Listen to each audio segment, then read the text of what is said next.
So I came from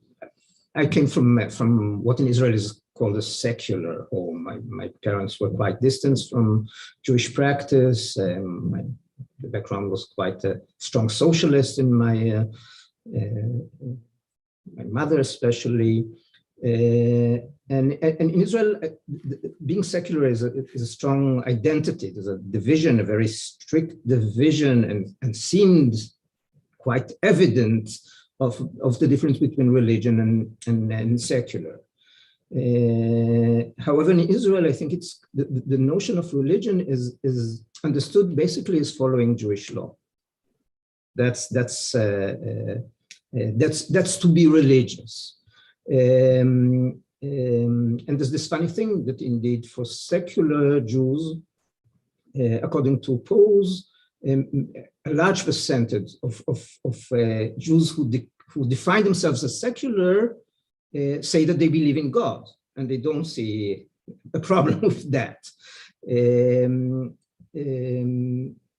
Anyway, I think now I'm much more aware of these difficulties and the problematics and genealogies of the ideas of. I learned a lot from Assad and other scholars, and I think it changed somehow my concept or clarified all kind of entanglements that we live in by realizing that we're not speaking about a universal phenomenon, and this is a constructed, and we have to see what people mean when they say religion. I started studying, I was attracted to the study of religion, I think, as something strange and different. Somehow I got interested in studying Kabbalah, possibly, I think, because, it was a very, there were interesting scholars. It was a good period. I started studying in the 80s. There were a lot of controversies in the field of Kabbalah, so I was very much drawn into it and found myself studying Kabbalah. And I think I started as a scholar of late medieval Kabbalah. I worked a lot about the Zohar, which is the major book of Kabbalistic traditions. But somehow I felt always a bit, I think, a bit of an outsider maybe in the field, because I think a lot of people, Jewish people in Israel, also in the United States, I think there's sometimes an explicit and sometimes a hidden theological agenda. And I think I sensed it. And I turned more into a sociological and historical study of Kabbalah. And at a certain point, I started, actually, I think most of Kabbalah studies that's what I did also, are medieval and late medieval. But there's a lot of contemporary. If you don't mind my pausing, Professor Huss, sure. Before we get into the sort of all the sort of nitty-gritty and doing a deep dive, would you mind turning, I think your input volume, if you could turn it up ever so slightly, your mic is ever so slightly quiet. And as you're doing that, I'll also very quickly introduce you, because we have with us. Where do I do it? Just a moment. So maybe if you go to, I don't know if you have a PC or a Mac. If you go to system, it's on my computer. Yeah. So if on the system there should be there's an icon of a speaker, and that might give you options for input, output, volume. So my mic. I can also speak a bit. Louder. I can try. Yeah, if you could speak a little louder, but you're doing. I think that's right. I'm sitting maybe a little bit also too comfortable. No. Sorry, I don't mean to make you uncomfortable. But we're very, very lucky and blessed today to have with us a very distinguished professor, Professor Boaz Huss, who is professor of Kabbalah at the Goldstein-Goren Department of Jewish Thought at Ben-Gurion University of the Negev. He is a leading scholar in contemporary Kabbalah. I mean, he has a very distinguished background, so I'm not going to go too much into those details. You can see a little more about his background in the notes under the video. But today, myself, I'm very honored to be speaking with Professor Huss about the question of Kabbalah. If I may pose to you this, it's not my background. I am a religionist, but sort of focusing initially primarily on Islam, a little bit of Sufism, things like that. So if I ask you a sort of, almost like a high school level question, what is Kabbalah? What would be the general sort of response to that question? And then we can maybe unpack that a little bit and problematize that a little bit. Okay, the high school, I don't know, that's the most complicated question, I guess, but I still don't know, I'm studying it for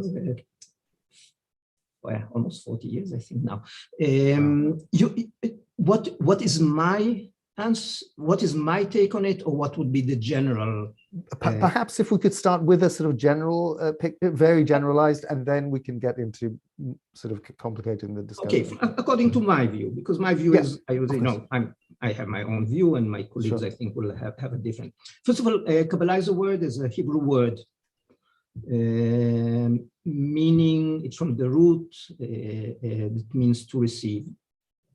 It is either the act of reception or something which is received. That's the modern Hebrew for receipt and for a hotel reception. It's Kabbalah.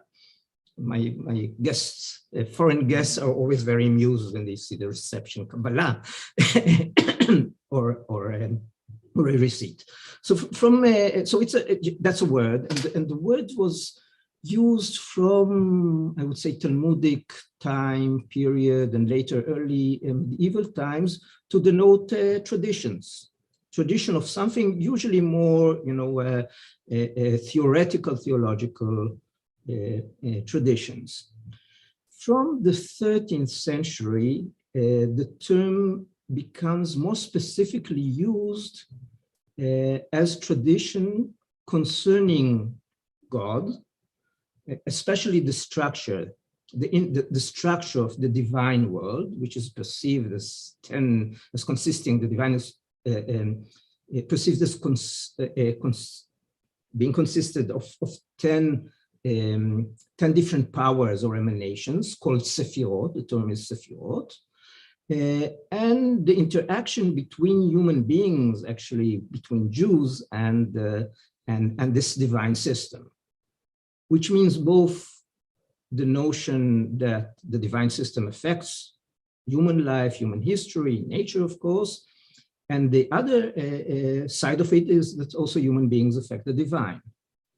And the primary way of affecting the divine positively and negatively is through the impact that the Jewish way of life, the halakha, Jewish law, affects the divine positively if Jews fulfill the commandments, and negatively if they don't.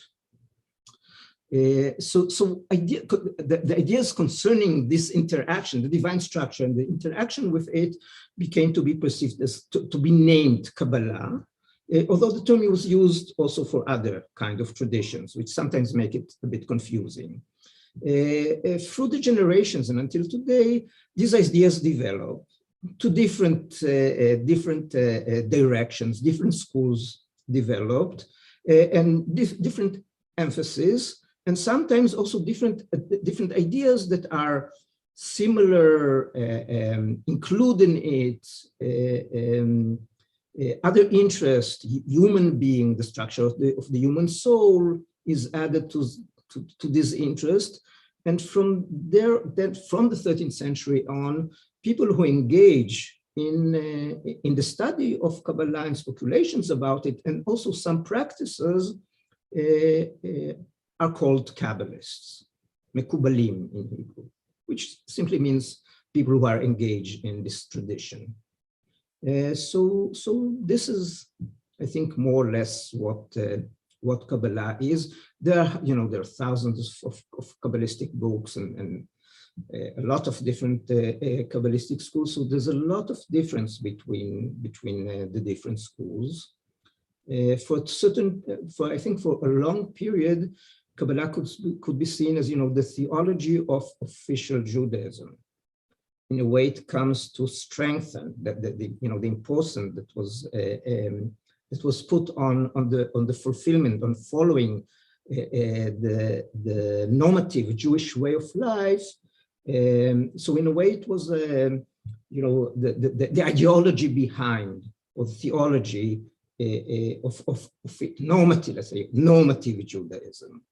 In later periods, I think, especially nowadays, I think this is less connected to normative Judaism, and we can find also more, I would say, fringe Kabbalistic groups, and the connection between the Orthodox Jewish way of life and Kabbalah is not as strong as it used to be in medieval and early modern period.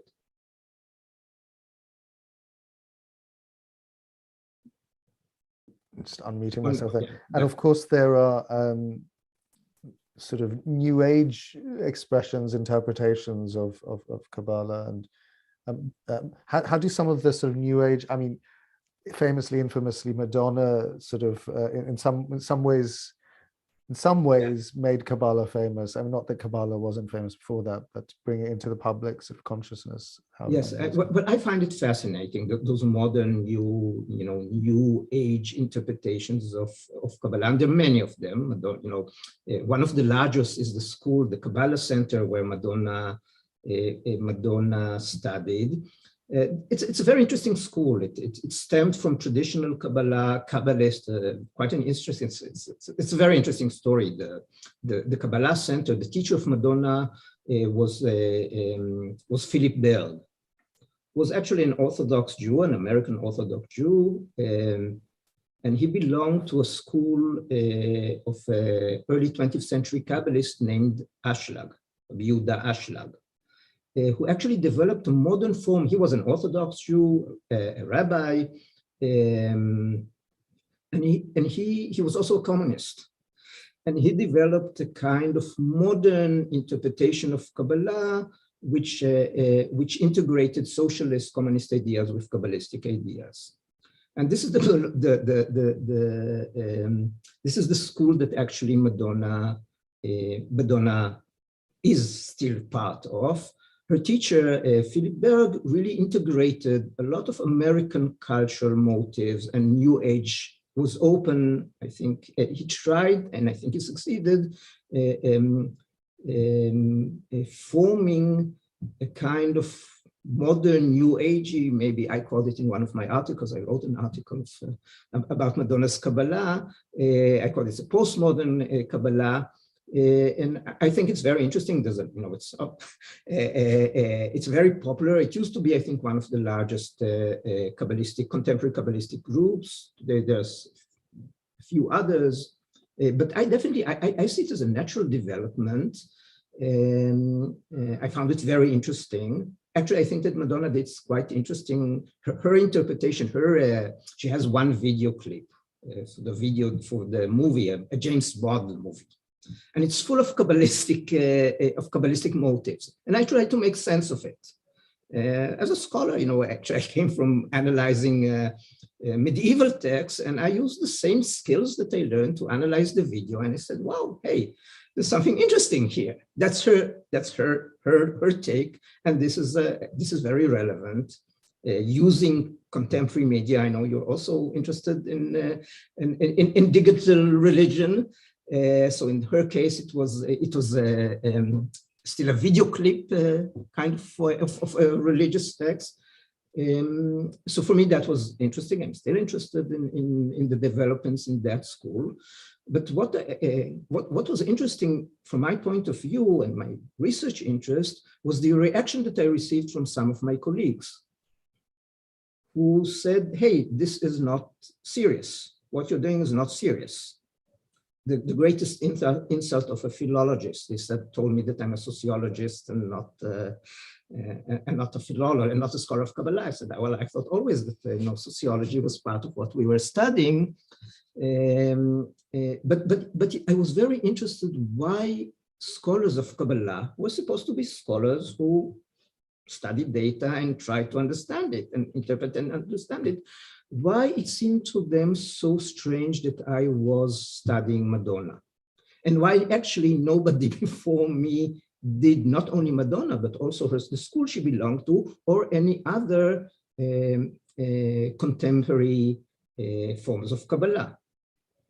Not only that they did not study it, I think usually, and goes from Sholem. Sholem is the great scholar of Kabbalah, supposed to be, he's considered the founder of the discipline of, well, Jewish mysticism. We haven't said that word yet. And Madonna was not in his time, but he didn't find any interest and disparaged most of the contemporary Kabbalists, Jews and non-Jews alike. There's also non-Jewish schools of Kabbalah. And the same with his, my colleagues and teachers and colleagues, this not interested in disparaging and even attacking, they're charlatans, they're not serious, they're not real mystics. And then it made me think, why is that?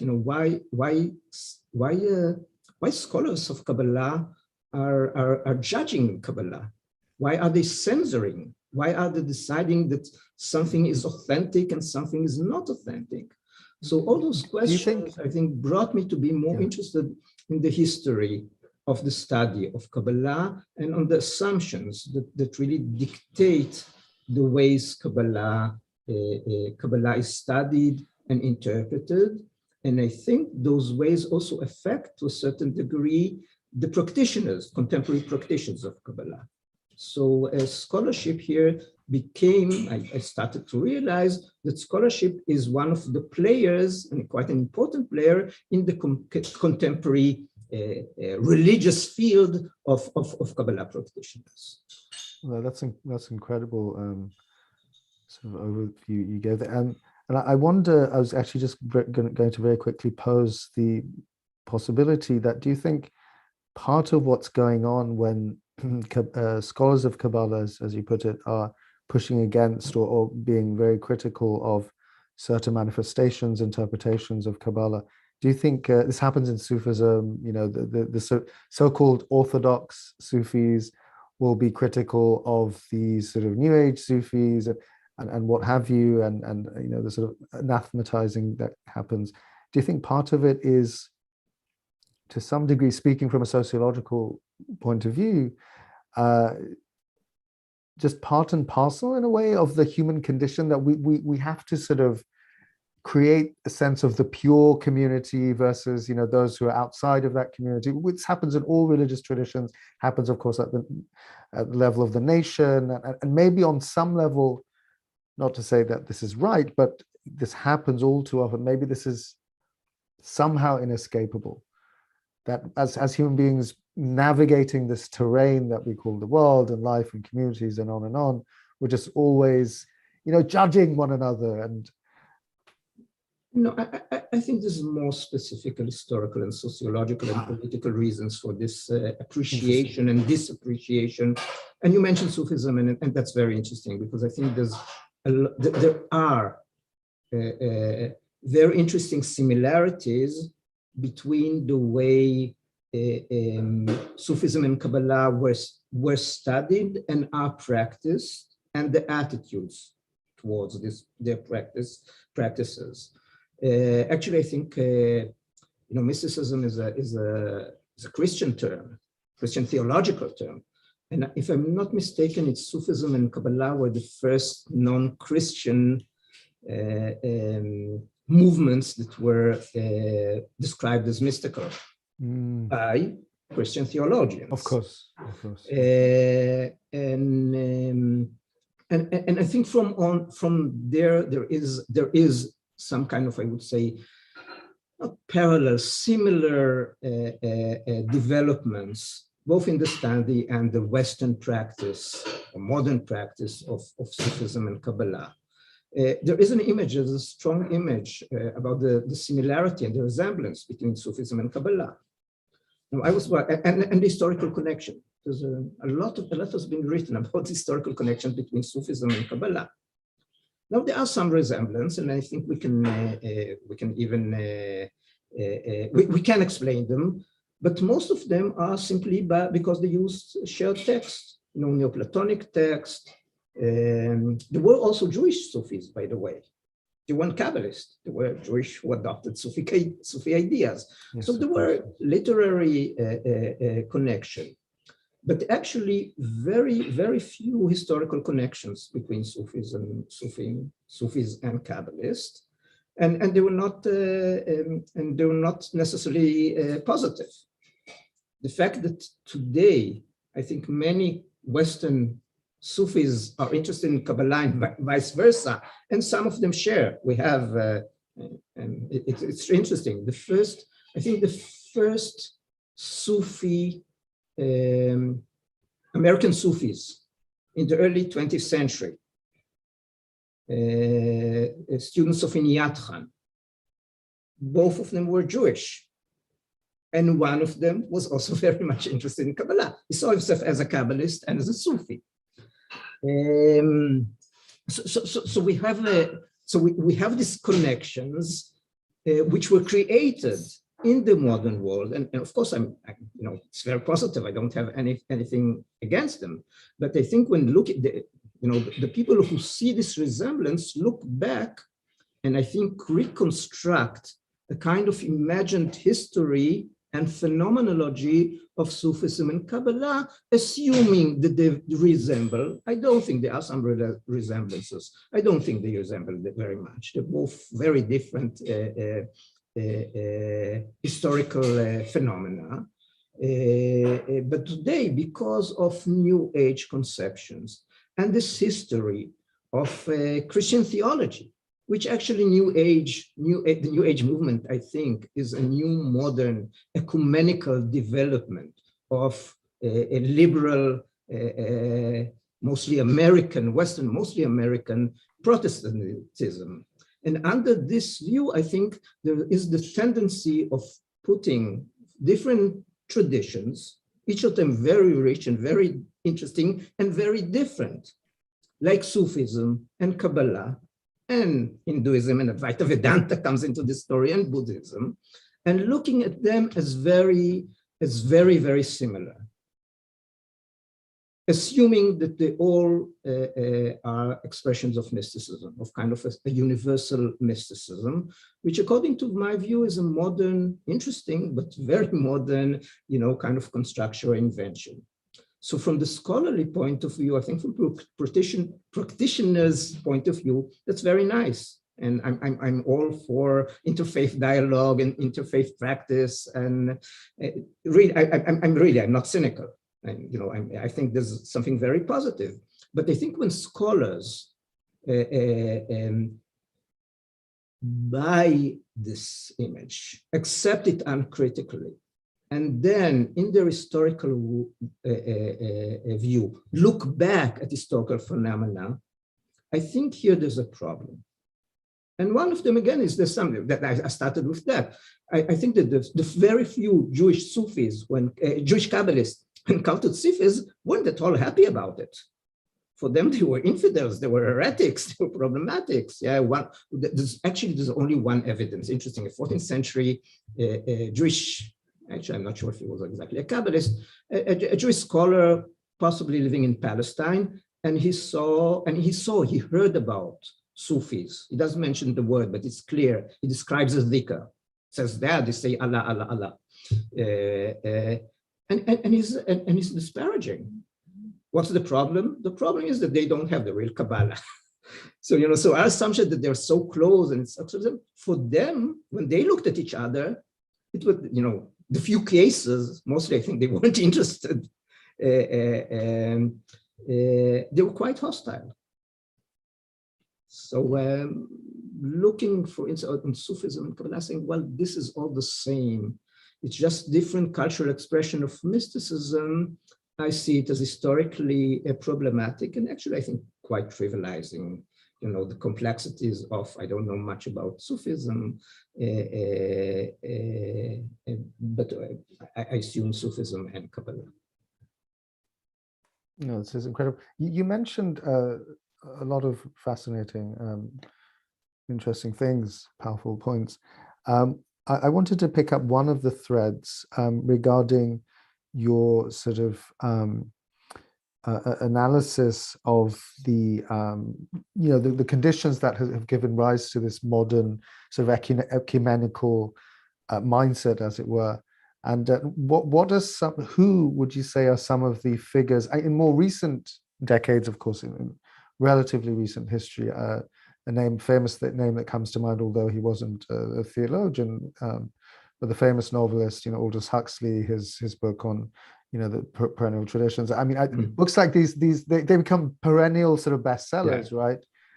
What sort of function do books and like that and people like that continue to play in our sort of mainstream consciousness about this notion of a type of universal mysticism that every tradition in its sort of, I mean, someone less well known but still not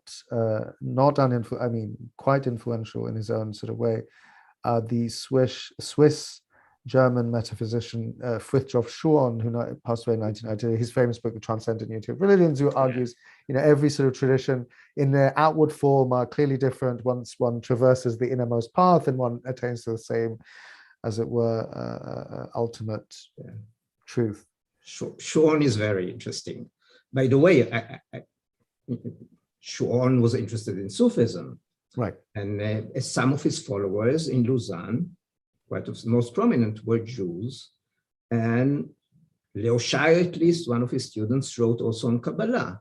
So he's very, that's in a later period, but this a modern meeting between Sufism and Kabbalah. So Schuon plays a very interesting role in it. But Teresa, you mentioned, of course, Aldous Huxley is very important in this story, very influential. I'm not sure that I agree that he wasn't a theologian, but I'm very modern again, but a new age. But I think there's a theology in the sense of, if we understand theology as the idea that the divine, interest in the divine and its influence on reality. So I think maybe he wouldn't use the term divine or the transcendent, the ultimate reality, etc. But I think behind that we have again, I would say mostly the more modern Christian God behind this idea, with, of course, adaptations, modern adaptations, and influence from an interest in especially Hinduism and Buddhism. But again, I would say that this is this is a kind of theology. I think before Huxley, in the American world, of course, William James is very, very influential and definitely a theologian. But he is a theologian. And I think maybe about the two of them, we can say they're esotericists, or at least they are close to esoteric circles. Where William James was a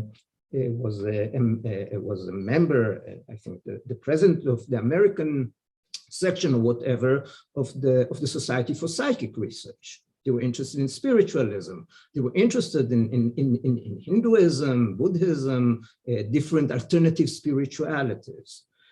So definitely, I don't look at them. By the way, in the German world, we have Rudolf Otto as a very influential. He's a legitimate theologian. And other Rufus Jones is very important. Who was a Quaker theologian. Evelyn Underhill, a theosophist. The Theosophical Society plays an important role in this development, and I think different. We should go historically a bit earlier, also to Schopenhauer and others. But there is, in the 19th century, there's a new concept of mysticism. The term mysticism was used before, stemming from Christian theology, actually from a Greek word. So there's a very long history to mysticism. But until in the 18th, 19th century, this is a negative term. It denotes mostly religious excess.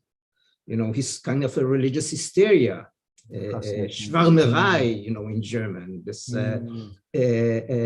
And it was used. I think the first book by I think the father of psychiatry, Heinroth, He wrote, I think, the first book about the mysticism in all religions. I don't remember the German title, Mysticism in All Religions, etc. And here he has this new idea that mysticism is universal and not just something Christian.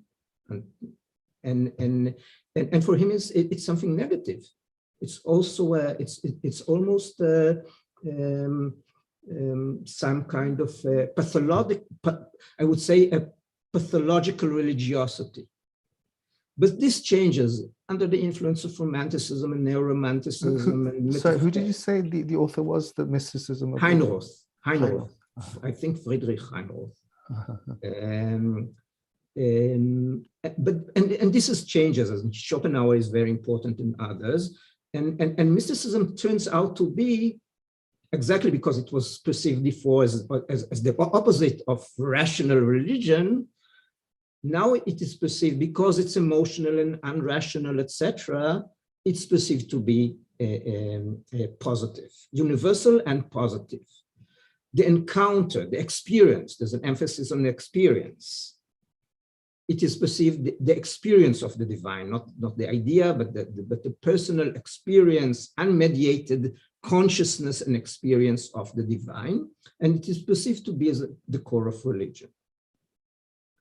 Now, under this new perception of mysticism, and under the new, I would say, ecumenical, universal, pluralistic theology, which is behind those, those Western philosophers, theologians, and scholars hold, they identify in different cultures what they perceive as mysticism.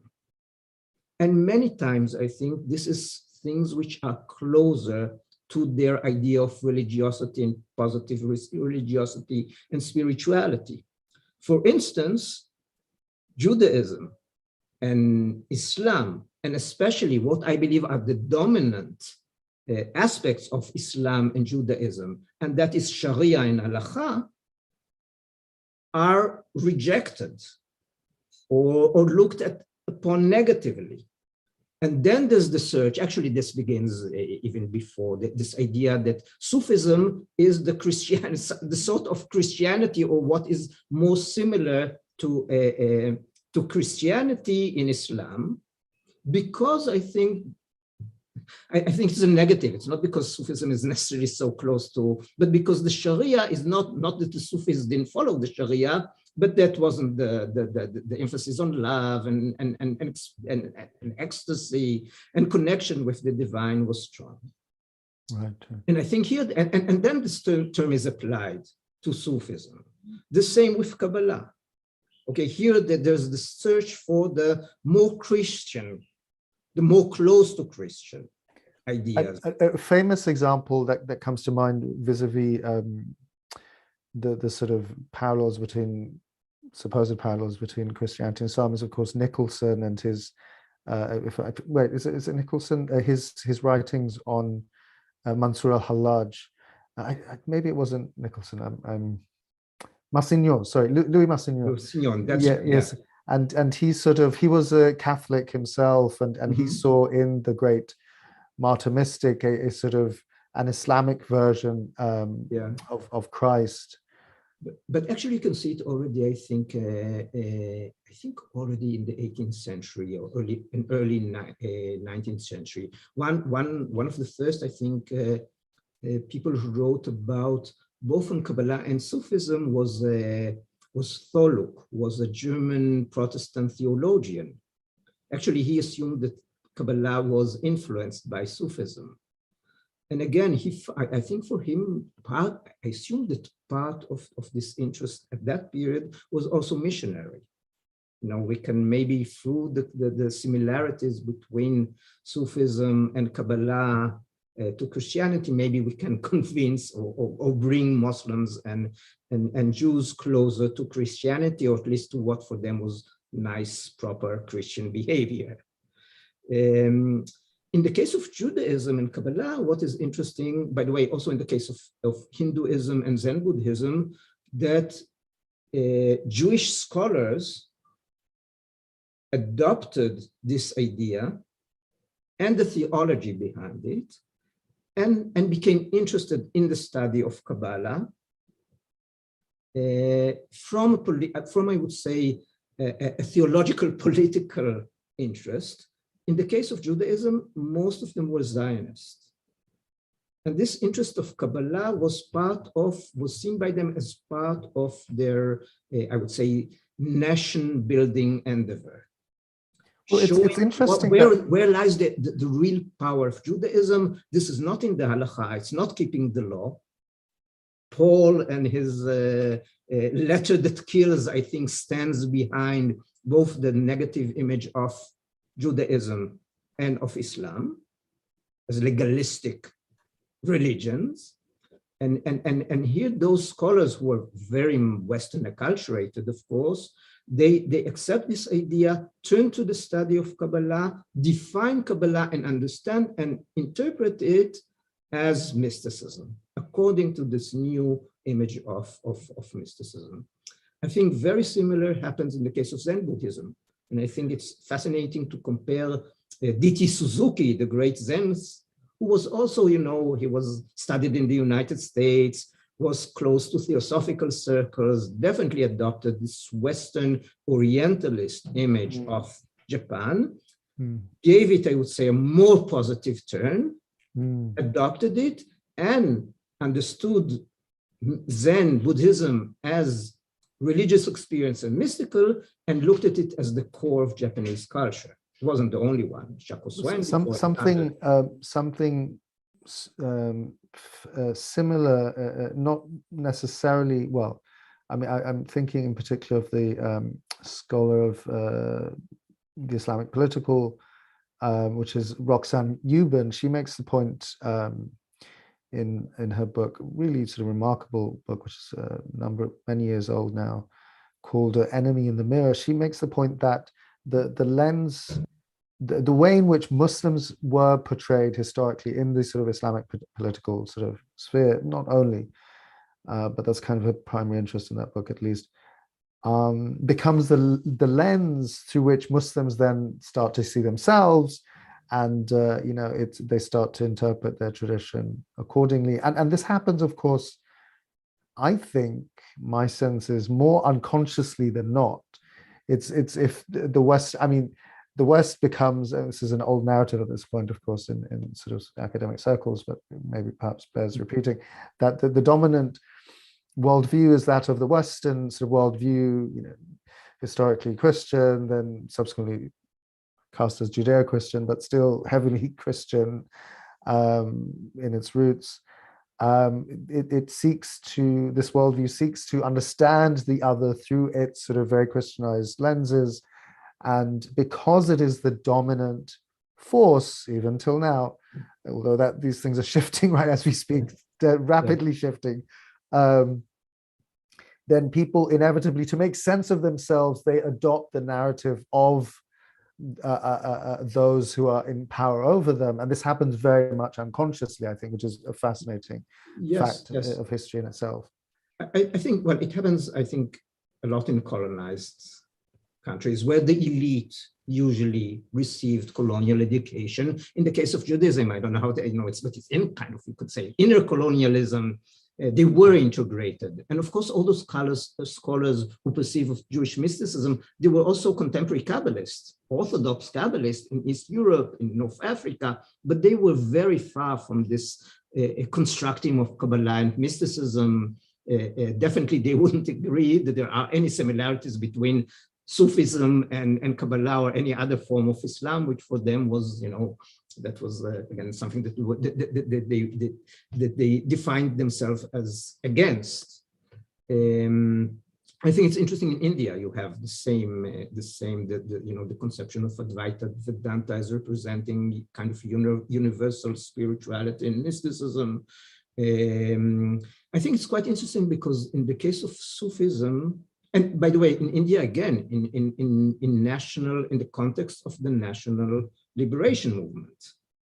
So it is adapting this Christian lens, but using it for their own political agenda at the time.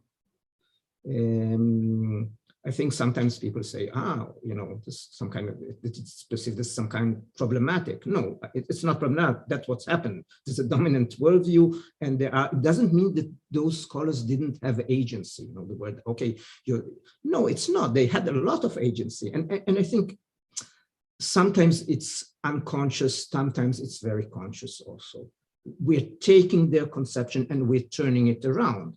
This is what, for instance, Indian scholars said. Interesting. We are mystical and spiritual as you Europeans perceive us, but actually we are better than you because our form of spirituality is much better. Maybe we are weaker materialistically, but and military-wise, etc. You have the political power, but we have the spiritual power. And that was a strong Vivekananda and others, Tagore, that was the message. And I think in a way, Jewish scholars also took the same position.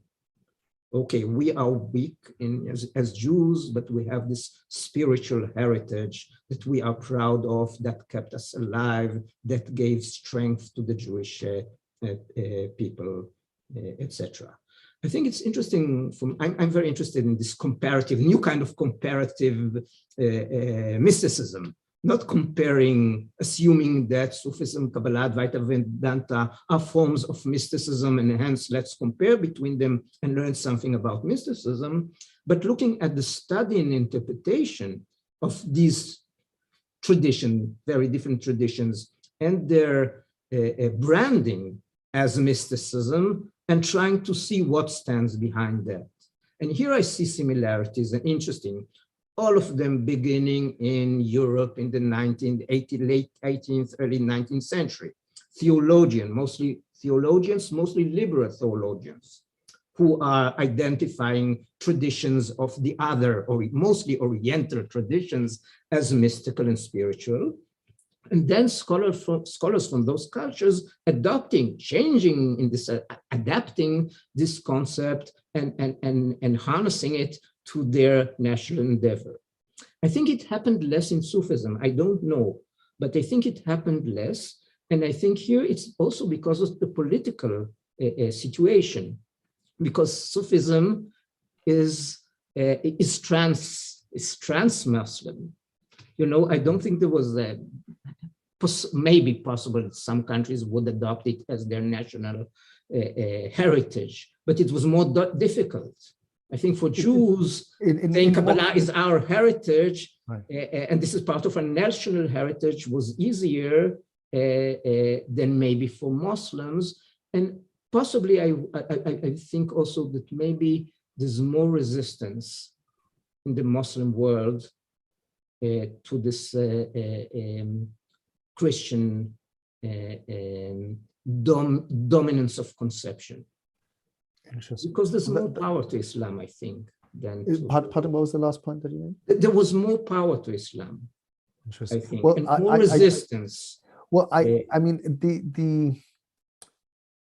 the picture is quite complicated in the Islamic context. I mean, everything that you just mentioned, and in addition to that, the additional complexity comes in the form of Wahhabism, right, broadly understood, which completely looks down on Sufism as being this kind of, accretion, this innovation, bid'ah, yes, in a native sense, and given the sort of oil money that through which Wahhabism gets spread and is backed around the world, then the dominant narrative becomes, well, Sufis aren't even really Muslims.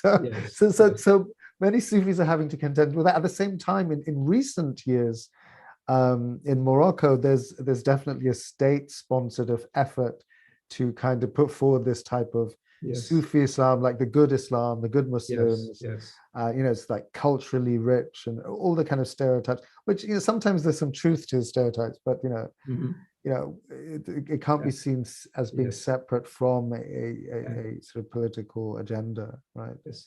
My sense is in Islam there's more complicated. And maybe we can see Wahhabism really as a kind of reaction to this. And in the case of, well, there were also powers in Judaism who were against Kabbalah, but I think they came from a different place. So if we, I mean, having just successfully, I mean, very brilliantly, what you just provided us with is, have been providing us with during the course of this conversation today, is a very sort of very nuanced, granular, complex, complicated narrative around what is Kabbalah.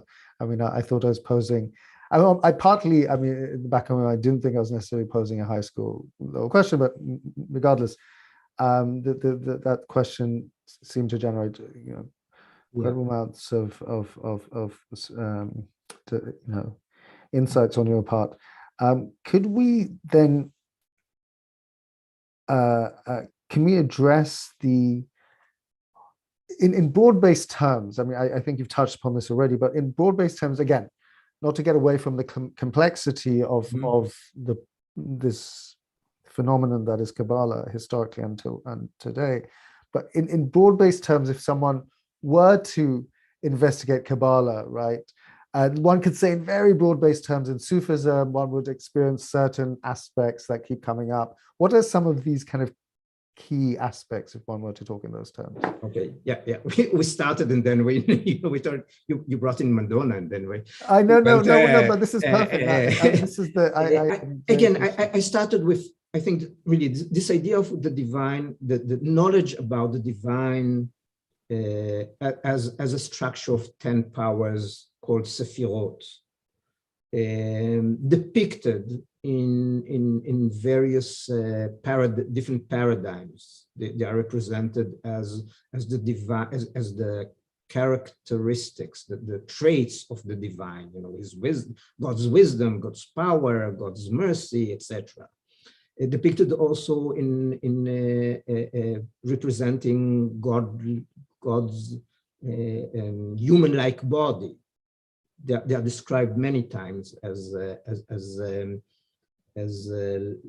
know, there's a head, there are hands, there's even a sexual organ, and many different other. There's a family. It's represented also the powers of the divine are represented. The Sephirot, there are 10 Sephirot. Is this a fair image? Is this a fair image along these lines? Yeah, that's a modern one, but definitely. Okay. Also a family. There's a mother, father, and a son, and there's a couple, by the way. The upper Sephirot are represented as a male, the lowest one as a female. If we use the paradigm of the family, so there's the mother, the father, the son, and the bride of the son, and many other, you know, can use the word symbols for actually, I think almost everything can be, the divine is represented in the world. So everything the world can represent. And it's not only representing, it's really there in a sense. So every structure that we know from our world actually reflects the divine, this divine system. So that's a lot of Kabbalah. Much of medieval and early modern Kabbalah is really speculations and especially interpretations. I think much of the, you know, if you think about what do Kabbalists do? What's the practice behind it? So it's not meditating, and it's not even dhikrs and stuff like that. It's interpreting. They study, and much of Kabbalistic literature is reading earlier Jewish texts, which of course don't speak about that. Reading especially the Torah and the Bible, but also the Talmud and the legends and the prayer book, and finding there the Sephirot, these divine powers. So actually, in potential, every word in the Bible, every sentence can be interpreted as referring to divine, or teaching us something about the divine world and the interaction between the different forces. I think I mentioned the Zohar before. That's the 13th century, actually not a text, an anthology of texts. These are homilies. These are interpretations to the Torah, to the first 5 books of the Bible, really searching, not exactly verse by verse, but finding in many of the biblical verses the information about the divine, and especially the interactions. They're very much interested in the interactions between the different forces, which are presumed to affect what happens in our world. The other side is the way that human beings affect the divine world. Okay, and again, you need to know the divine world in order to understand it. Basically, the basic idea is that it is the halakha, the law, the Jewish law, which is doing things in a certain way, right? Eating, what you're allowed to eat and not, what you dress, how you pray, etc. Actually, almost every minute of the day is prescribed by Jewish law, I think quite similar to Islam. All these details of the Jewish law and way of life are perceived by most Kabbalists until the modern period as affecting the divine world and affecting it positively.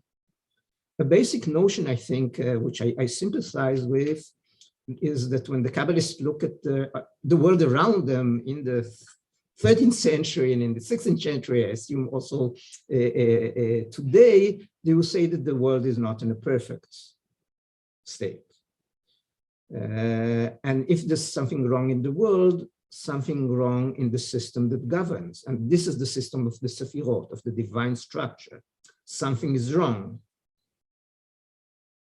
The improving or fixing, the word in Kabbalistic text is read to fix, tikkun. That's the term in Hebrew. Fixing it can be done by human beings. And actually the major way to do it is to fulfill as much as you can, follow as much as you can the Jewish normative way of life. So not to I mean, everything that you said prior to this section about the problem of sort of creating false parallels and equivalences. So not to do that, but to do that a little bit, just for the sake of maybe sometimes it helps to make sense of things.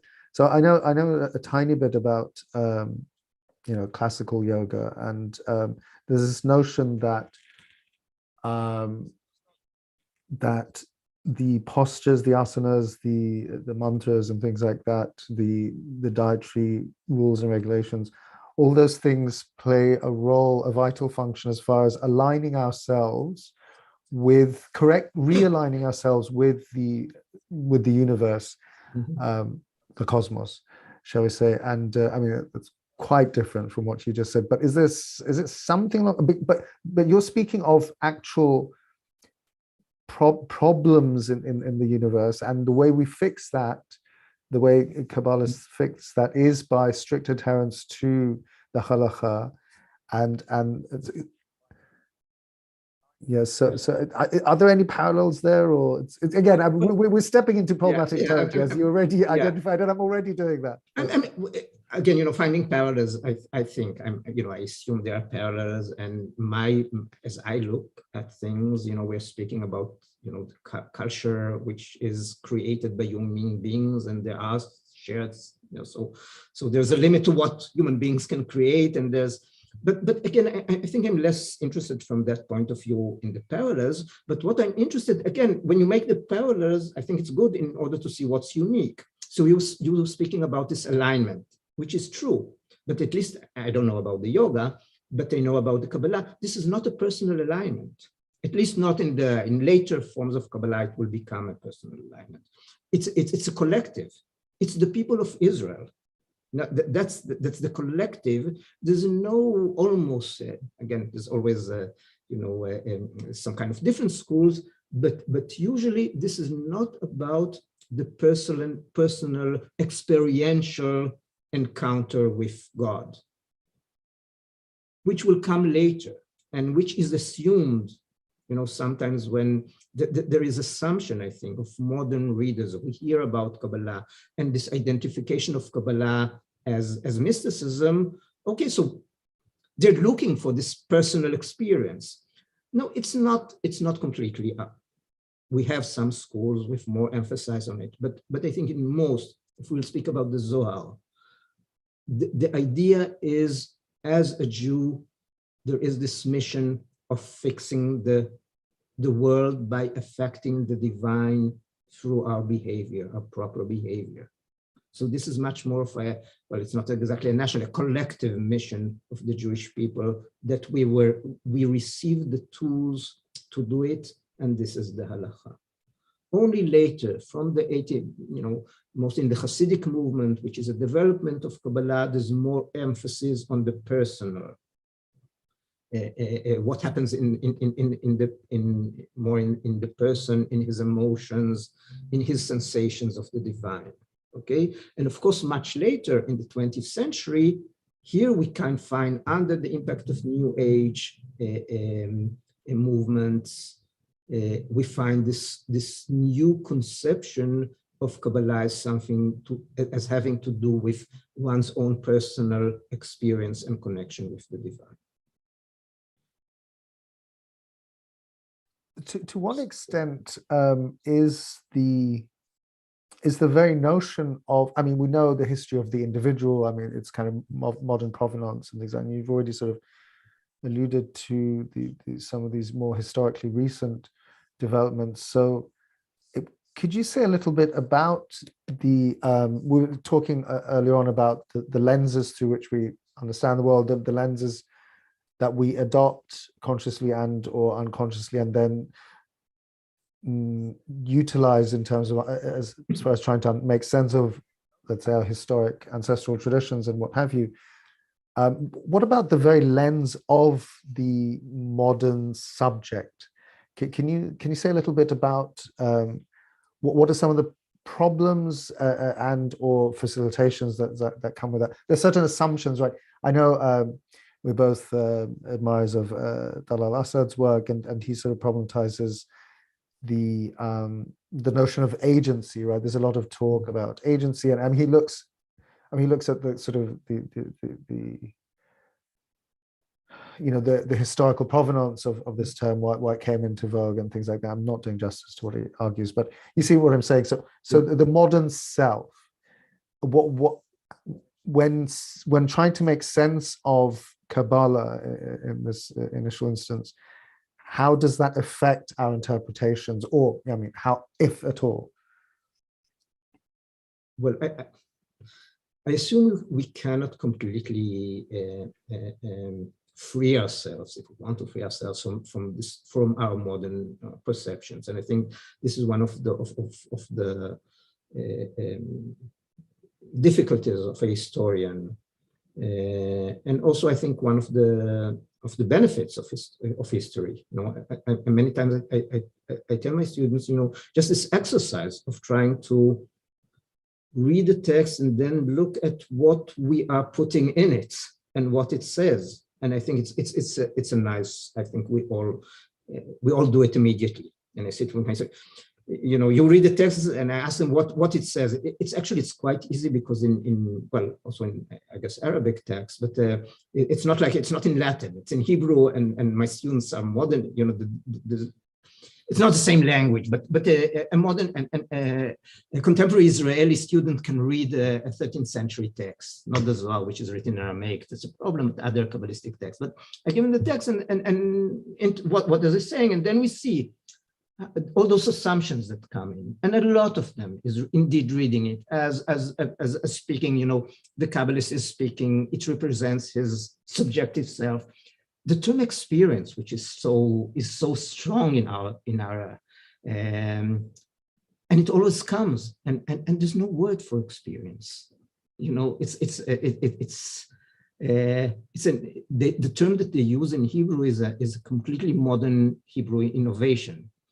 So even when there are prophetic, there are Kabbalistic texts who speak about some kind of encounter with the divine. It's not out there. I would say it's not necessarily the most central, but they received. There are some Kabbalists who received information from the divine, he heard or saw, and immediately say, and there's a description of very concrete. I heard God, or the angel spoke to me, or and they say, okay, he's describing his experience of the divine world. And I say, listen, there's no experience here. He doesn't use the term. He sees and there's usually, by the way, there's also not a divine world there, or, it's an angel, or it's a voice, or something like that. So I think in this, as well as many other, we come to the text with our assumption, and I don't think we can completely, free ourselves. And from that point of view, I'm showing there's a lot of, it's easier for me to see the bias of other scholars. I'm sure that I don't see my own biases. And when reading, by the way, it's not only historical texts, I guess it's also by reading some of our contemporaries, I come with my agenda, my assumptions, my cultural assumptions, what I take for granted. I think it's usually interesting to problematize what is most evident for us. Thank you. That's wonderful. Thank you for that. And you're speaking earlier about the role that Kabbalah has played in sort of the nation's self-identity, the nation, the state of Israel. Can you say a little bit more about that? How that featured historically? Okay, so that's a bit complicated here, because there's ambivalence. I think indifference. I think from maybe modern Indian attitude to Advaita Vedanta, for instance. The attitude of the modern scholars to Kabbalah was ambivalent. On the one hand, it was seen as a very important part of Judaism, but it was perceived as important during the exile period. Here, I think, and that maybe it's connected to other Orientalist ideas, it is significant and important when it's in the past. In the present, it's more problematic. From that point of view, I think you compare Orientalist, the basic Orientalist, the basic Western view of the East. It had, glorious past and degenerated present. That's exactly how most scholars of Kabbalah look at Kabbalah. It was wonderful in our past. It was significant, is an important, but in our present day, we need something else. And mostly, I would say this something else, which is perceived as a sort of continuation, is modern nationalism, which in the case of Zionism is based on return to the land and return to the text that was written in the land, and that is the Bible. So from the Zionist point of view, it's not that, nobody in Israel studies Kabbalah at school. I studied, I think, from the age of 6 hours a week, the Bible. And from a secular point of view, reading it as a national text, God is not read in the Bible when you read it in a secular school in Israel. So from that point of view, there was this ambivalence of Kabbalah held is very important. It's the nation, it's the national vitality of the Jewish people before Zionism. Today, we don't need it. And that brings us back to why Madonna is so disparaged. Because actually, according to the Zionist reading of Kabbalah, and this is the scholarly, the academic study of Kabbalah, most of it. There were some schools in the United States less influenced by this Zionist view, but it was established in the 19th century by Zionist scholars in Europe, and then in Jerusalem from the 1920s at the Hebrew University, from a very strong, all Jewish history in Israel was established on the Zionist national assumptions. And from that point of view, really, that's the agenda of the scholarship.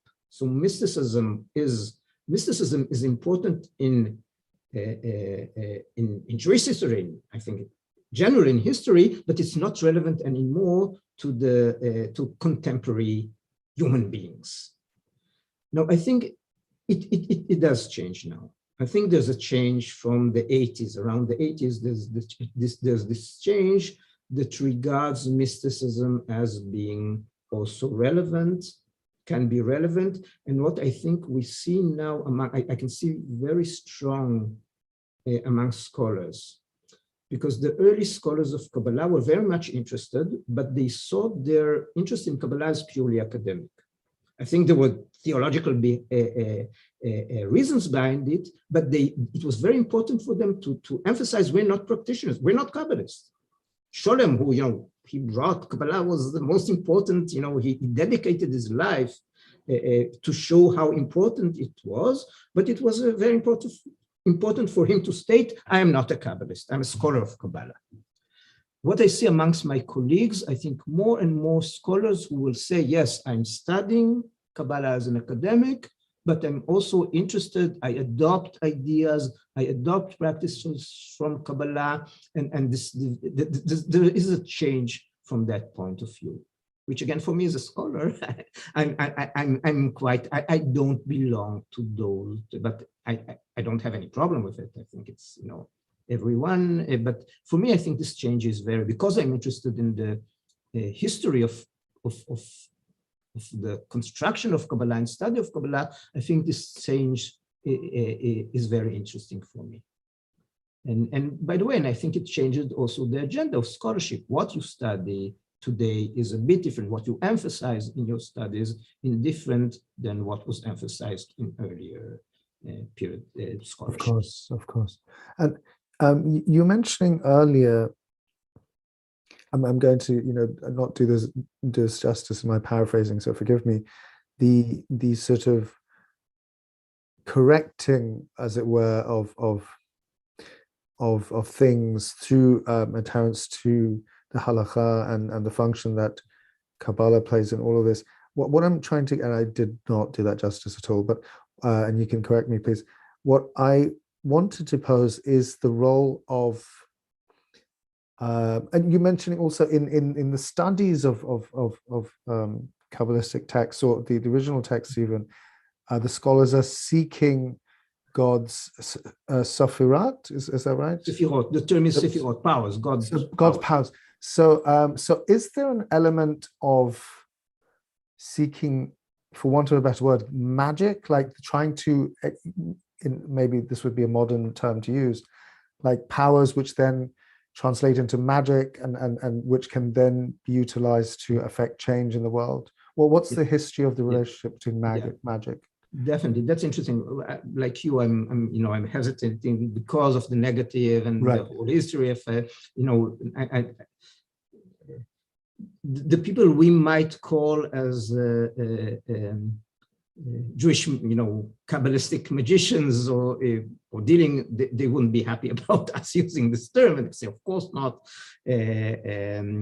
But definitely, there are Jewish traditions were studied as Jewish magic, and that is mostly, the Kabbalists will say, it's knowledge of divine names, especially, and also knowledge, acquaintance with demons and angels, and using their powers. And by the way, in Judaism, I think also in Islam, the idea of the divine names and the power is very strong. The name of God and also names of angels and demons. So there's a whole tradition which predates Kabbalah of using, and of people who are experts in manipulating and using, of course, writing amulets. This is part of it, or different practices, rituals who are supposed to affect our well-being, reject demons and powers of evil, improve our life, gain. So there's a protection. So there's a big tradition of that in Judaism. By the way, many times shared with other cultures. So there's a lot of traffic between Islamic and Christian and previous using the same formulas, same amulets, translating text. Now, when Kabbalah appears in Jewish communities, it's first in Europe, in south of France, and then in Spain, and then since 1499, especially a little bit before, it spreads to many other Jewish communities. As Kabbalah spreads, I think I said it before, that what I presented are very basic ideas of Kabbalah, but they adopt many other practices, beliefs, and they develop new ones, and they see that also as part of this a big, knowledge, which is called Kabbalah. So this is what's happened to what we might call Jewish magic. Jewish amulets, holy names, they are adopted and adapted by Kabbalists, and they even have a term for that. They call it practical Kabbalah. Okay, so they make this their own division between Kabbalah that is more theoretical and used to explain and interpret a normative Judaism and the relationship between the Jew and the Jewish people and God, or the powers of God, and the practical Kabbalah, which is more using divine or sub-divine powers in order to gain more worldly. It's not to bring the redemption, but getting a good match, or finding something that was stolen, or protecting the babies against demons, etc. So definitely this is a part of Kabbalistic tradition, usually perceived by Kabbalists themselves as a lower form of knowledge. It's there, it's valid. Many of them will say it's dangerous. Some will say don't dabble in it. Others will be, by the way, today in Israel, you have a very strong tradition that continues of practical Kabbalah. And so it's still a living tradition. And, it's still there, and it is perceived as part of Kabbalah. Actually, I think one of the most famous, and that's interesting. This is a part of the changes that happen. I think the place of Kabbalah in Jewish culture, in world culture, that one of the most famous Kabbalists in the 20th century was actually an amulet writer. So the power, I think there is a tendency, which I connect it to postmodern culture, which gives more emphasis on practice than on theory. That's Lyotard's idea that we tend, even I think in universities you can see the change of the location or the power that's given more to the practical faculties than the theoretical ones. And something similar happens in the world of Kabbalah, that today meditation, what is called Kabbalistic meditation, Kabbalah, practical Kabbalah, amulets, the power of blessing, things that always existed amongst Kabbalists, today in many of the contemporary Kabbalistic movements, they are much more important than the theoretical, interpretative side of Kabbalah. For me, one of the most amazing thing is, I said it before, that what Kabbalists usually did, what they most did, was writing interpretations. The main practice was interpreting, studying and interpreting. I think that in the last, 50 years, there's almost no new Kabbalistic interpretation. Most of the Kabbalists, contemporary Kabbalists, they don't write. Why not write a new interpretation to the Bible, for instance? They don't do that. So the emphasis now completely shifted to the practice of Kabbalah than to the theorizing, interpreting, theoretical aspects of Kabbalah. By the way, that is part of the disparagements of scholars. They are used to reading texts and interpreting them. in order to see the innovations and interest of contemporary Kabbalah, I think it's much more interesting. Well, I'm sure they also write some interesting stuff, but I think it's much more interesting to look at Madonna's video, her use of Kabbalistic symbols in a rock concert, or ceremonies that are held in some places in Israel, usually in the periphery of Israel, in cemeteries, on special occasions, or the death date of a saint, or visiting as a Kabbalist and asking for his advice and blessing.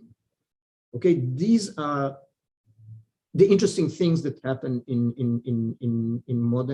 amongst modern Kabbalists. I think sometimes more than offering a new theory about God and our relationship with it. And here, really, I think that there's a lot of innovations here, and scholars don't look at it. They invent new ceremonies, and usually this is something as scholars we practiced reading, scholars of my historians. As I said before, when I started studying, I said, you're a sociologist, as something problematic. Yes, I think in order to be a scholar of Kabbalah, contemporary Kabbalah, you need to do ethnographic work, to be aware of sociological tools and methods and theories. I think it will help also the historian, by the way, but definitely if you want to look at contemporary practice of Kabbalah, it's not enough to read the text. Well, I think a very similar issue has been, this is a long-standing issue in the field of Islamic studies, I'm sure, where it's, it's Islam, all too often, it's changing slowly, but maybe not, it's not changing fast enough. All too often, Islam, the people who get the Islamic studies jobs and so forth, they're people who study old texts, and, but there's so many interesting new things happening all the time, and sort of really having a kind of more capacious understanding of what constitutes a text, right, is necessary. I really it was a very interesting insight that you provided vis-a-vis this contemporary emphasis on the practical on the practical Kabbalah, side of Kabbalah, right? And how you're saying that in some ways it parallels the issue in the university. Again, not to see parallels, but one. Yeah, no, definitely. But that's not a parallel. That's a shared discourses and shared culture. No, and it speaks exactly. No, it speaks to our contemporary. Yeah, we live in the same world. The university, contemporary university, and the writers of amulets. We share the space and we share the same culture and the same material. And the sort of economic constraints and concerns, right? Which is very, very interesting. Definitely. Could you speak a little bit on the lot of discussions in sort of mainstream, non-academic circles, shall we say, about, and mentioning Madonna. But Madonna is a very sort of colorful figure, to put it mildly, very long history and all sorts of sort of experimentations, and she's always somehow able to reinvent herself. And people have accused her, outside of her connections to Kabbalah, but just some people, rightly or wrongly, maybe conspiracy theorists, I don't know enough, but of her delving in the occult. So are there, and what is the occult? From an academic point of view, there's a meaning, there's a dictionary definition, or the root of the term is some may say, for instance, that Sufism somehow, it has sort of occultic practices. You mentioned about the writing of talismans. Salafis, historically, Sufis have written talismans as well. Of course, you mentioned that some of these things are shared practices. Many Salafis would say, well, that sort of stuff is absolutely not just wrong, it's verging on demonic, or even worse than demonic would be in the Islamic sort of theological language context. It would be literally setting up partners with God. It's saying, it's very kind of simplistic interpretation we have, but so the talisman has its own power, only God has power of us. But what I'm trying to say is Sufism has historically delved in the occult, books on magic. Some would say books on black magic, because I mean, historically, Muslims, when way back when, right, during the Abbasid times, for example, not only, but Caliph Ma'mun famously with his Bait al-Hikmah, the House of Wisdom, he just sort of, he just sent scholars and scribes out to say, any text you can find, go and translate it and preserve it. So they brought all sorts of texts, including, as it so happens, many, many texts on magic, and some would say black magic. So I wonder if there's any sort of, any delving in the occult in that sense. What that does that mean? Is it just a problematic term? I don't know if the long answer might be very, very long. I would say definitely. I think Kabbalah, like Sufism and like many other, by the way, I don't think it's restricted, deal with what today or since the 19th century would be called esotericism and occult. However, I think when they practiced these practices, beliefs, I think they looked at them very differently than the way we might look at them using the term occultism and esotericism, which developed in the 19th century, this idea, and in a way, there's and in a way we're constructed and valued according to the values of 19th century Europe, which regarded, there's a term that is used in the study of Western, I'm much more involved in the study of Western esotericism and occultism now than in Kabbalah. One of the scholars, Walter Hannechraf, defined, when he tried to define what is exactly the thing that we call occultism in Western esotericism, he suggested to look at it as rejected knowledge. These are what we call magic, and sometimes esotericism and occultism, sometimes mysticism also, are what modern science, philosophy, theology rejected. Some people in the West kept on dealing with them and being interested. They didn't accept this rejection, but I would say the establishment, the scientific establishment especially, rejected them. Okay? Now, some of those practices are exactly the same practices that was, actually, by the way, part of this occultism is Kabbalah. Sometimes Kabbalah completely was Kabbalah was looked upon by 19th century esotericists as part of occultism and esotericism in this. They were very interested in that. But I think our problem will be, and because of that, I'm a bit hesitant in looking at, it's not that those practices are not there, they're very important, but they weren't rejected knowledge. They weren't even rejected knowledge that people are interested in, as let's say, for instance, spiritualism. Right? Spiritualism, there's huge interest in the 19th century, 20th century. By the way, also by some very highbrow scholars. It's not, but it was looked at suspiciously it didn't enter what was considered legitimate science. Einstein, and this is different because Kabbalah and I think the occult practices in Islam, in Judaism, that today we will call them occult, at that period, they were completely normative. Sometimes they were very much appreciated knowledge. So on the one hand, I agree, but on the other hand, I think we should make a difference between this way these practices were studied, perceived, sometimes gained a lot of fascination in the West in the 19th, and by the way, by the impact today, also global interest in, well, not spiritualism today, but some kind of extra kind of connection and transpersonal psychology and other things like that. So there are those similarities, but I think it's important to, so I'm a bit hesitant of speaking, okay, Kabbalah is Jewish occultism. No, absolutely. We'll do something wrong in that. No, I just wanted to mention, in keeping with some of the points about the general sort of, in more recent history, Einstein if I'm not mistaken, was a student of Madame Blavatsky, the famous theosophist. And prior to that, and Einstein wasn't, he wasn't a philosopher or a mystic. I mean, that's not what he's known for. But Isaac Newton was a very interesting case. 80% apparently of the texts that he wrote were occult texts dealing with the occult. 80%. Yeah, and he was very much interested in Kabbalah. By the way, he rejected. He was interested, but he didn't accept it. But he was very much interested. Just because I'm just working on this question of Einstein's interest.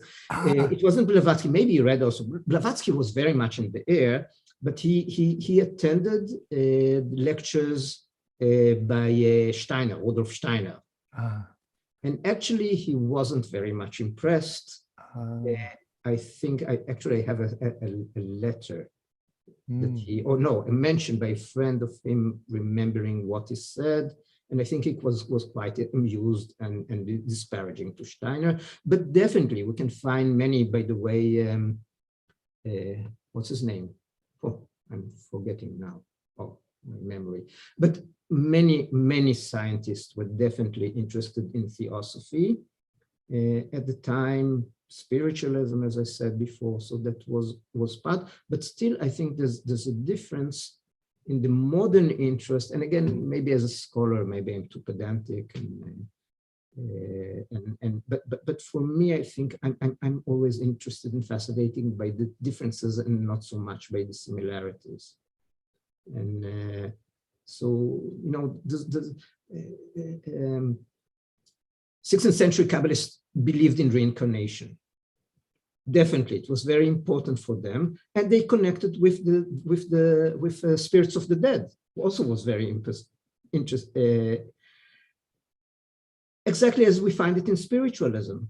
But still, I think the more interesting is not to show the resemblance between them, but the very different conceptions, and also the social standing of the people who were dealing.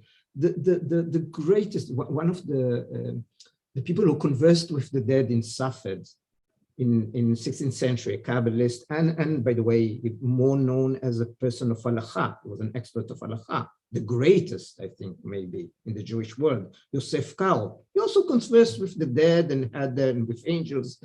I think that's very different from the spiritualist of in the 19th and early 20th century. Their conception, but also the social standing is important in that point of view. So there are those differences which I would feel somehow uncomfortable saying, well, the 16th century Kabbalists were spiritualists. Although it's true, they did very similar things without no table knocking, and but apart from that, they had very similar, some similar ideas, but also very different. And to sort of correct myself, you're right. I mean, I think I misremembered or maybe this is part. But you remember correctly that he was interested enough to go. No, I think the Theosophists tried to claim him, and this is according to the Theosophy Wiki. So apparently, according to someone, he had one of Blavatsky's, the secret doctrine book on his table all the time. But this is a claim made by Theosophists. Yeah. By the way, when he went to Steiner's lecture, Steiner was a Theosophist. It's before he founded. He was the head of the German section of the Theosophical Society. Oh, interesting. So definitely he was interested enough to go to a lecture of Steiner. Maybe he was disillusioned, but I think maybe the Wikipedia isn't that strong. And many people were interested that Edison, that was the name. Thomas Edison was a Theosophist. So they were also important inventors and scientists in the ranks of the Theosophical Society, definitely. And mysticism, to use that problematic term, maybe this is in the nature of things, right? That things are socially, phenomena, ideas are socially constructed, and once they have that construction, once that social construction has happened, if it's reached a certain critical mass, then it becomes a part of everyday reality, right? So we seriously bear in mind the genealogy of the notion of mysticism as it's come down to us. It's not transhistorical. We bear in mind the sort of European sort of Christian roots, Protestant roots of these ways of thinking. And now it's become this reality that people just think of mysticism and they hear the word mysticism and they think they know what it means. And anyway, all of which is to say that mysticism now is such a common part of everyday language that many scientists, well-regarded scientists, I interviewed at some point last year, I think, a very well-regarded theoretical physicist at Brown, and he said that it was the first time he was admitting this in public, but he has quite a mystical bent, that he's not atheistic in any sort of traditional sense, shall we say. So anyway, I wonder what if you had. No, I completely agree. I think that today, I'm hesitant to call a 16th century Kabbalist a Jewish mystic, but I think today there are Jewish mystics, because once this idea was definitely it affected, and definitely people behave according to this notion of mysticism. And by the way, most of them will not agree with me, and they would say, yes, this is something universal, etc. But definitely, I think that once the idea of mysticism became of course, it was used in order to read the past or cultures that don't have this idea, which I think sometimes is problematic from a historical point of view. It's not that it's not interesting and creative and important, but also it affects the way that people behave today. So from that point of view, I think that Kabbalists today, by the way, there are some Kabbalists today who would reject the idea that they're mystics and the modern idea of mystics. It's interesting, but others, the more I would say Western, modern, acculturated, open, definitely they would say I'm a mystic, and they will practice Kabbalah, I think, according to the modern idea of mysticism. So definitely from that point of view, I think the idea of mysticism, which I wrote a book in a way criticizing, I called it mystifying Kabbalah, this idea of turning Kabbalah into mysticism, and indeed I think mystifying it by the other meaning of mystifying. But I think this is something very creative. It's not that I criticize it. It's problematic. We should understand it. But it was a very creative idea in the way it created scholarship and affected scholarship on the one hand, although I think it's better to continue now without this idea, and the way that it affected, the behavior, the beliefs, the practices of modern people, modern Kabbalists. Definitely, I think that this is part of the interesting shifts in contemporary Kabbalah, that some of the groups know this idea, and hence what for them is interesting in Kabbalah is the encounter, the personal experience of the divine, etc. So definitely that becomes the core of many of the Kabbalistic groups today. And from my point of view, that's fascinating. There's no problem about it. It's fascinating. I'm not telling anyone, how you should be, what kind of Kabbalist you should be or not, and for me, it's more than that. I think some of the Kabbalah scholars did it. When they disparage Madonna, they tell Madonna, you should, I'm the expert in Kabbalah, and I will tell you how you should behave as a Kabbalist, what you should believe and practice as a Kabbalist, and how you should behave. And for me, it's ridiculous. I'm not prescribing Kabbalah. I'm trying to understand Kabbalah. And definitely, if Madonna says that she's a Kabbalist and interested in Kabbalah, and I see her studying and interpreting Kabbalah, who am I to say this is shallow, this is a charlatan, this is not professional? I'm the person who gives, as a scholar, giving certificates of proper, authentic, deciding who's an authentic Kabbalah or not. I think that's really hubris. Academic hubris, which I'm trying, well, I don't know if I'm always succeeding, but I think that's something that academics should try and avoid. Well, thank you so much, Professor. It's been such an incredibly rich, enlightening discussion, and certainly I didn't feel at all that you have any academic hubris, which is very refreshing. Which is very, very refreshing. It's not common enough to see amongst, especially accomplished academics, scholars, thinkers like yourself, this sort of human element and sort of groundedness and openness. So it's been a very tremendous joy and enlightening. I really am grateful for your time. We did some very extensive, I mean, my brain is, I'll take some time to process this. I feel my brain has been stretched in multiple dimensions today. So yeah, thank you very much. It was a pleasure. And that's academics always are happy when you give them the possibility of speaking. Well, no, I mean, it's really my pleasure. And great questions. It's genuinely my pleasure and honor. And I'd love to have further discussions if we can. I'm always seeking to have great scholars on like yourself, and I'm seeking to think more creatively about how one can make the best use of this technology that we have at our disposal. Maybe we could have potentially some roundtable type discussions. I think I certainly would benefit from that, and know that many others would benefit from your insights also. Well, thank you so much, Professor. It was really a joy and a pleasure and honor. Thank you. God bless.